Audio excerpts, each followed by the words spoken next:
Welcome to the Genius Factory. Enjoy the video.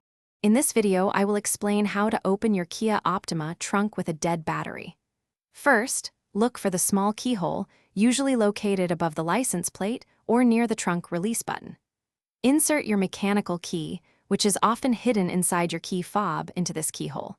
Give it a firm turn, and you should hear the trunk latch disengage, allowing you to open it manually without any power. If the mechanical key doesn't work, or if your vehicle doesn't have an external keyhole, you can often access the trunk from inside the car. Start by folding down your rear seats to create an opening. Once inside the trunk, look for the emergency release lever. This is typically a small, glow-in-the-dark handle that you can pull to manually unlatch the trunk from the inside, even with no power. Another effective method involves providing temporary power to your vehicle. You can connect a jump starter or a portable power pack to the designated jump points under the hood. These points are usually marked with a plus sign for the positive terminal and a ground point for the negative.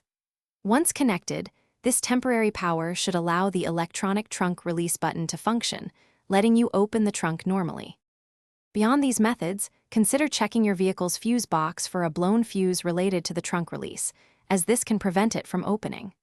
Also, ensure that the valet lock button, if your Optima has one, hasn't been accidentally activated, as this can disable the trunk release. And speaking of upgrades, if you're looking to upgrade your home cleaning, check out the Shark AI Ultra Robot Vacuum. You can find a link to it and other great deals in the description below. Thanks for watching. If you found this helpful, don't forget to like and subscribe.